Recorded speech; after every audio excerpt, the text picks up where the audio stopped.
Olá, sejam bem-vindos. Nesse vídeo vamos falar o que é o carbono equivalente, utilizado para avaliar o grau de temperabilidade e soldabilidade dos aços. Vamos lá?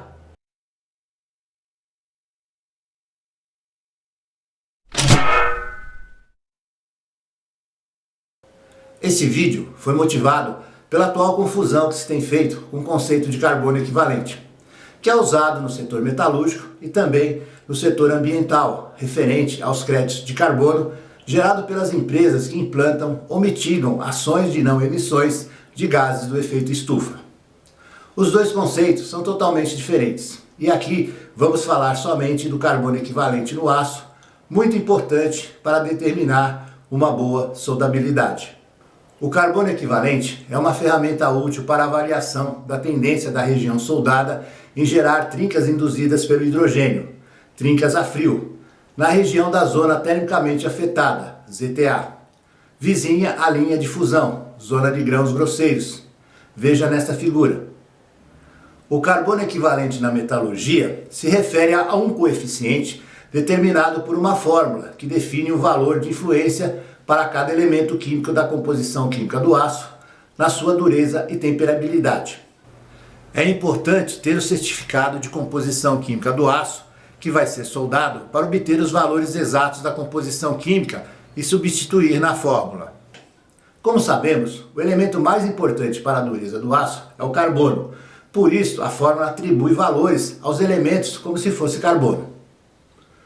Exemplificando, na fórmula do carbono equivalente do Instituto Internacional de Soldagem, o teor de manganês da composição química do aço é dividido por 6. Então, se tivermos um aço com teor de manganês de 6%, é como se tivéssemos um acréscimo de 1% de carbono na dureza deste aço. Significa que a influência de qualquer elemento é expressa em termos da quantidade de carbono que teria o mesmo resultado. Esta fórmula foi criada em 1940 por Diding e O'Neill para prever a resistência, temperabilidade e dureza da zona termicamente afetada na soldagem de um aço. Os aços de baixo teor de carbono não são temperáveis. Isso significa que mesmo após aquecidos e resfriados, não formam martensita, não endurece, por isso menos propícios a trincas após solda, e são os aços mais indicados para a solda. Medindo o carbono equivalente, sabemos a temperabilidade de qualquer tipo de aço. Isso é importante, pois quanto maior a temperabilidade, maior a dureza e mais fácil a formação de trincas. Conforme Diding e O'Neill, significa que a influência de qualquer elemento é expressa em termos da quantidade de carbono que teria o mesmo resultado. Porém, para cada tipo de aço, conforme os elementos químicos presentes em sua composição química, existe uma fórmula de carbono equivalente mais indicada. Dentre elas, uma fórmula foi desenvolvida no Japão por Ito e Bessel para aços com baixo teor de carbono, para os quais a fórmula do Instituto Internacional de Soldagem não é adequada. A fórmula do PCM é adequada para aços baixo carbono e geralmente é usada para aços modernos, como aços grau API, onde a quantidade de carbono não passa de aproximadamente 0,11%. Comparada com a fórmula do Instituto Internacional de Soldagem, a PCM dá maior importância ao carbono e adiciona o elemento de liga boro. Uma fórmula semelhante, CQ, foi desenvolvida por Dirham e também é usada para aços baixo carbono. As fórmulas do PCM e CQ parecem ser as mais adequadas para aços de alta resistência e baixa liga, HSLA. A tabela mostra a classificação em função dos números de equivalentes de carbono. Classificação da soldabilidade em função do número do carbono equivalente. Carbono equivalente de 0 a 0,35, soldabilidade excelente. De 0,36 a 0,40, muito boa. De 0,41 a 0,45, boa.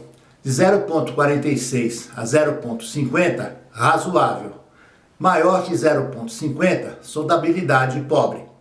Até carbono equivalente 0,40, condição muito boa, não há necessidade de pré-aquecimento da peça para soldar. De 0,40 a 0,50, razoável soldabilidade, é necessário pré-aquecimento da peça antes da solda. É importante frisar que materiais com números de carbono equivalente maiores que 0,50, pobre em soldabilidade, também podem ser soldados. Porém, é necessário o uso das temperaturas de pré-aquecimento, interpasses e de pós-aquecimento, de acordo com o tipo de aço. Outro cuidado que se deve ter é com a presença de umidade, pois em contato com o arco elétrico da solda pode liberar hidrogênio, que é o causador da trinca induzida pelo hidrogênio, também denominada de trinca a frio ou trinca atrasada, que ocorre depois que a peça soldada esfria. Por isso, é importante também a secagem dos eletrodos. Caso seja liberado hidrogênio na solda, este irá ficar preso na matriz do aço, indo migrar para a região endurecida da solda, onde a estrutura é martensítica, dura e tensa. A concentração de hidrogênio nesta região irá devagar provocar uma decoesão nos contornos de grãos, originando a trinca a frio até 48 horas após o esfriamento da peça.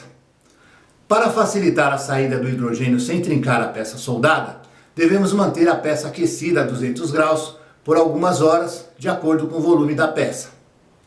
Materiais que foram temperados e revenidos e depois tiveram que ser soldados, além do pré-aquecimento, controle de temperatura, interpasses, devem sofrer um tratamento térmico de alívio de tensões, para revenir a martensita formada na solda e evitar o trincamento. Se você gostou deste vídeo, por favor, deixe seu like, se inscreva no canal e me ajude a divulgar esses conhecimentos de uma forma simplificada. Muito obrigado e até o próximo vídeo.